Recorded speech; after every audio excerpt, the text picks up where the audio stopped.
నమస్తే. నేను మీ నాగేష్. హిందూ ధర్మంలో స్త్రీకిచ్చిన స్థానం మహోన్నతమైనది. ఇంతటి అత్యున్నతమైనటువంటి గౌరవ స్థానం మరే ఇతర మతాలలో స్త్రీలకు దక్కలేదన్నది కఠోర నిజం. హిందూ ధర్మంలో స్త్రీ ఒక దేవతామూర్తి, ఒక చైతన్య దీప్తి, ఒక ఆదర్శ స్ఫూర్తి.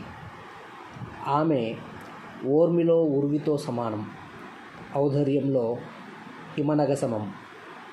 ఆమె మనం నవ్య నవనీతం. అందుకే వేదాలు, ఉపనిషత్తులు, పురాణాలు, ఇతిహాసాల్లో కూడా స్త్రీకి పెద్దపీటే వేశాయి. ఎత్ర నార్యస్తు పూజ్యంతే రమంతే తత్ర దేవత. అంటే ఎక్కడైతే స్త్రీలకు గౌరవం దక్కుతుందో అక్కడే దేవతలు నడయాడుతారని అర్థం. కనుక స్త్రీని గౌరవించని చోట దేవతలు కూడా అడుగుపెట్టరు. అందుకే కొన్ని మహామంత్రాలు, ఉపాసనలు చేయాలంటే ఆ మంత్రం పురుష సంబంధం అయినా స్త్రీ శక్తి సమేతంగానే ఉపాసన చేస్తారు. అంటే మంత్రోపాసనలో కూడా స్త్రీ పాత్ర లేకుండా మంత్రం సిద్ధించదన్నమాట.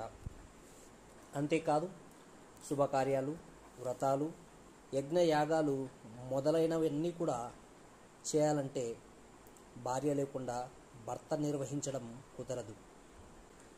తల్లిగా, అత్తగా, భార్యగా, సోదరిగా, కోడలిగా ఇలా రకరకాల పాత్రలను తనదైన శైలిలో నిర్వర్తించి విజయం సాధించగల నేర్పు, ఓర్పు కలిగినది మన ధర్మంలోని స్త్రీమూర్తి.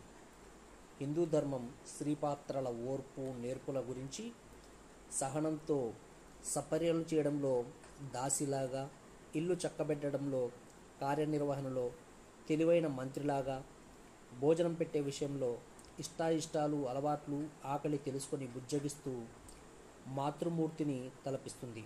అందుకే నిత్య జీవనంలో కూడా ప్రతి విషయంలోనూ స్త్రీకే ఎక్కువ ప్రాధాన్యతనిస్తాం. ఇది హిందూ ధర్మం నేర్పిన సత్సాంప్రదాయం.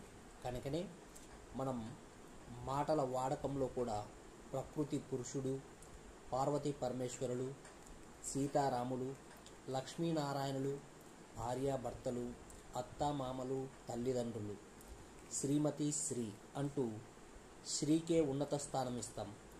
హిందూ సాంప్రదాయంలో పెళ్ళైన కొత్త జంటకు ముందుగా అరుంధతి నక్షత్రం చూపిస్తాం.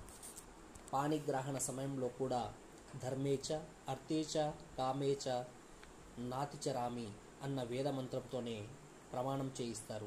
అంటే ధర్మ సంబంధ విషయాల్లో కానీ, ఆర్థికపరమైన విషయాల్లో కానీ, సుఖభోగాల విషయాల్లో కానీ భార్యను అతిక్రమించను అంటూ 4 పురుషార్థాల్లోనూ మోక్షం విషయంలో తప్ప మిగిలిన ధర్మ, అర్థ, కామ అన్న 3 పురుషార్థాల విషయంలో స్త్రీని అతిక్రమించరాదు అంటూ చెప్పడంలోనే వేద ప్రామాణికంగా హిందూ ధర్మం స్త్రీకి ఎంతటి మహోన్నతమైనటువంటి స్థానం ఇచ్చిందో అర్థమవుతుంది.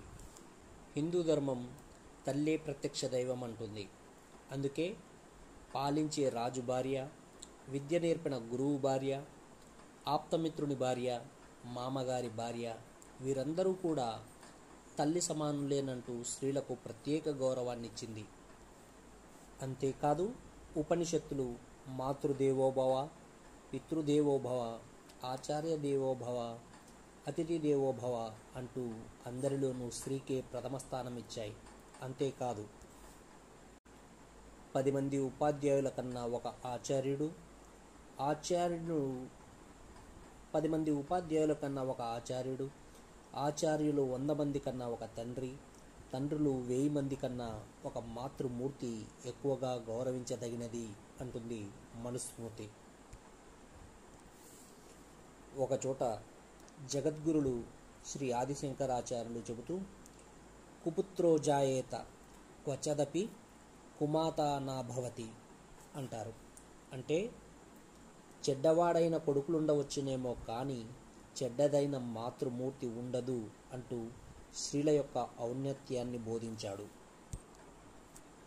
శ్రీ శక్త్యారాధనలో శ్రీ ప్రకృత్యై నమః, శ్రీ వికృత్యై నమః, విద్యాయై నమః, సర్వభూతహితప్రదాయై నమః, శ్రద్ధాయై నమః, విభూత్యై నమః అంటూ ఆ వరలక్ష్మీదేవిని మనం పూజిస్తాం. అమృతాయై నమః, కరుణాయై నమః, లోకమాత్రే నమః అంటూ అమృతమయి కరుణామయి అయినటువంటి ఆ లోకమాతను పూజిస్తాం. ఇలా వేదాలు, ఉపనిషత్తులు, పురాణాలు, ఇతిహాసాలు, ధర్మశాస్త్రాలు, కావ్యాలు వేటిని నిశితంగా పరిశీలించినా కూడా అన్నింటిలో కూడా స్త్రీకి మహోన్నతమైనటువంటి స్థానాన్ని ఇచ్చి గౌరవించినాయి. కనుకనే హిందూ ధర్మం స్త్రీని శక్తి స్వరూపిణిగా భావిస్తూ గౌరవిస్తూనే ఉంది.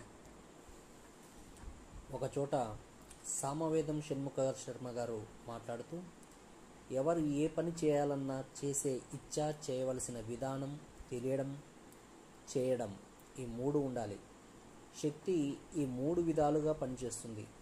చేసేటటువంటి ఇచ్చ, చేయవలసినటువంటి విధానం తెలియడం అంటే జ్ఞానం, చేయడం క్రియ, ఈ మూడు కూడా అన్ని కార్యాలు జరగాలి అంటే ఈ మూడు అవసరం అని చెప్పేసి చెబుతారు.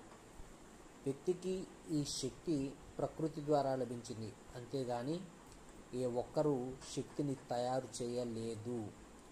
పొందిన దాన్ని సద్వినియోగం చేసుకోగలడమే మన చేతిలో ఉన్నది. ఆ విధంగా శ్రీ శక్తి స్వరూపిణిగా మనం కొలుస్తూ శక్తి ఆరాధకులుగా గుర్తింపు పొందుతున్నాం. పోషించే శక్తి అన్నపూర్ణ, ప్రేమశక్తి రాధ, రక్షించే ప్రతాపశక్తి దుర్గా. ఈ విధంగా మన పురాణ గ్రంథాలు, మంత్రశాస్త్రాలు విశ్వశక్తిని అనేకంగా రూపావిష్కరణ చేశాయి.